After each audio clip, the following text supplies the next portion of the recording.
has a border with Russia of over 1,300 kilometres, the largest in NATO territory.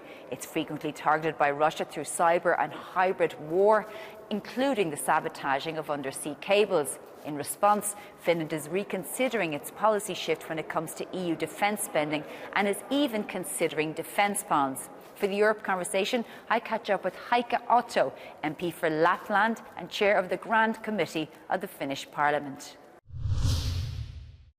So Hace, chair of the Grand Committee here in Helsinki, thanks very much for joining us on the Europe conversation. Well, I want to start off with Finland and the discussions that are happening in the EU at the moment and over the next few months around defence spending. We've heard, for example, Mark Rutte, the Secretary General of NATO, saying Europe needs to pay more. We know that Donald Trump's main message is Europe needs to pay more. And we hear that Finland might be open to the issue of defence bonds. We will assist Ukraine and we will use all the necessary means. But of course, I would like to turn the discussion towards how we make Russia pay. We have hundreds of billions of frozen Russian assets in Europe. And of course, we have to find a legal framework to use those to support Ukraine now during the war, but also to rebuild the country. It cannot be the way that the Russians can come and kill and rape, destroy homes and schools and hospitals, and then they wouldn't have to pay for what they have done. Of course, the European Union and the West needs to find the legal framework to use the frozen Russian assets to pay.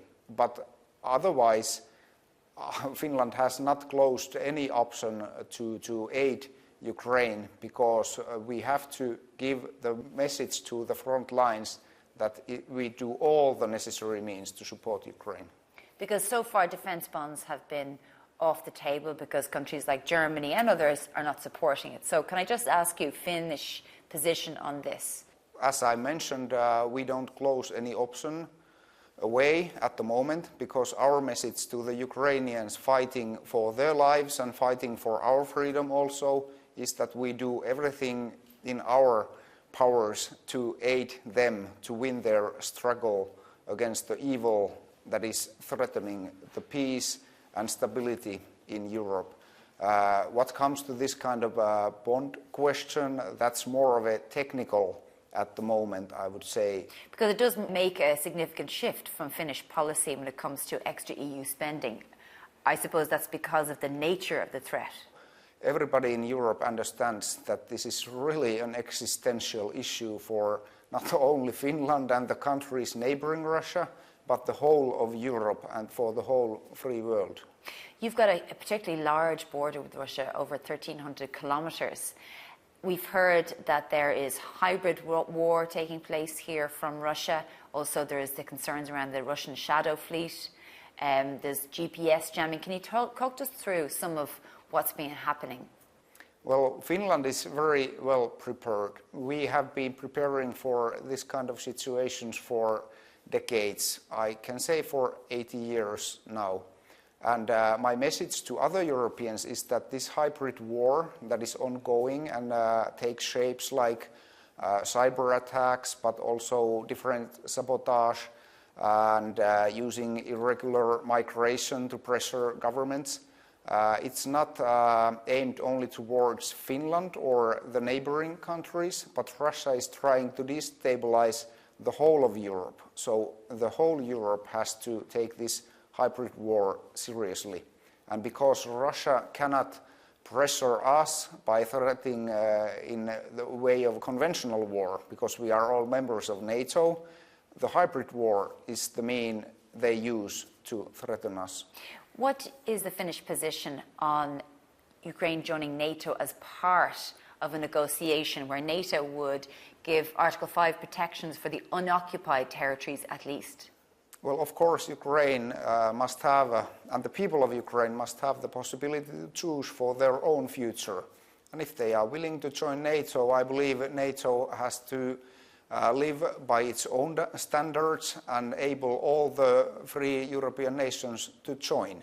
So, of course, Ukraine needs to have this path. But first, NATO and us as NATO countries need to enable Ukraine to win this war, that they can have peace in their own country, and that they have this integrity of their internationally recognized border. Donald Tusk and Emmanuel Macron are discussing potentially sending 40,000 troops, peacekeeping troops, into Ukraine, after the war. Is that something that Finland would support, given how, as you mentioned, well protected but also well trained people are, or troops and conscripts are here? Well, Finland has a history of being almost a superpower in peacekeeping, and we have taken part in nearly all the major UN operations, and it's interesting to see if this kind of operation has UN backing, or would it be only EU operation, but first we need to have the deal. But what I say to all the Europeans is that we cannot close any option how to enable Ukraine to win the war, find peace in Ukrainian terms, and after that, of course, we have to support the peace in all the necessary ways. And just moving on to Syria, what do you think the implications of the fall of Assad are for Russia in the region?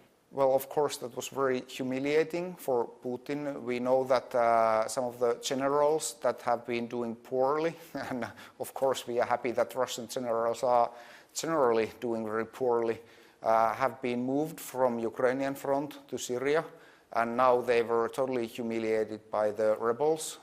So, of course, at the moment we are happy for the Syrian people that they at least have the possibility to start a democratic new era for their nation. But of course, at the same time, we have to be realistic that we've already heard some voices that are talking about the type of government they have in Afghanistan, and that's of course worrying. Before Assad fell, some countries, Giorgia Meloni in Italy, Denmark, Hungary, were considering normalization with Assad in order to send Syrians back to Syria, even though we knew that there was an industrial scale of torture, of murder, of massacre by Assad and his regime for the last few decades. Is that, I suppose, a warning cry that European policy on asylum is getting too hardline and not empathetic enough? Well, that's at the moment something we don't need to worry about, because the rebels were successful and Assad is now in Moscow. But of course, we as a West should help now Ukraine, I mean Ukraine foremost, but Syria also, to build up democratic society. And then of course Syrian people are free then to choose their own future. But Finland has stopped anyway asylum processing for Syrians for the moment, but do you think there should be now a push or encouragement to send Syrians back? Or is it too early to say, given that you mentioned this talk about an Afghanistan-type rule in Syria? Well, I would say it's too early to say what happens. We as a EU and West should help the interim government in Syria to be able to establish democratic and rules-based society, rule of law, and the basic human rights and freedoms for the people. And I believe after that there will be, of course, Syrians traveling back to their home country. But I hope that Syria will develop to be a society where Syrians are in the future free to move to Europe as well if they so choose. So I really hope that this could be a turning point for the Middle East to start to build up more democratic societies there. What do you say to countries like Ireland and Austria and Malta, who are not members of NATO, call themselves neutral, and they don't give any support when it comes to the security of the European Union or the EU as a whole? Well, the first priority is, of course, to take care of everybody's own defense. And after that, the second most important priority is to support Ukraine. And I believe all the countries you mentioned have been supporting Ukraine in the ways that have been possible for them. And if they only could somehow intensify the support, I believe the West together we will succeed to help Ukraine to win this horrible war. And just on Hungary and Slovakia, countries that are actively hostile to supporting Ukraine, what do you say to them? Well, it's a pity, and I believe countries that have had in their past issues with the Russian Soviet Union should all remember what the Russians and Soviets have been capable of doing, and understand that we don't want to see that to happen to anybody. We can see with our own eyes that it's happening at the Ukraine this very moment. Just final question, because you're the MP for Lapland, which is so it's the busiest time of year for you. Santa is leaving from Lapland to travel around the world, but it's also a place which held NATO's largest ever artillery exercise, and that's within the year of Finland joining NATO, a sign of the times.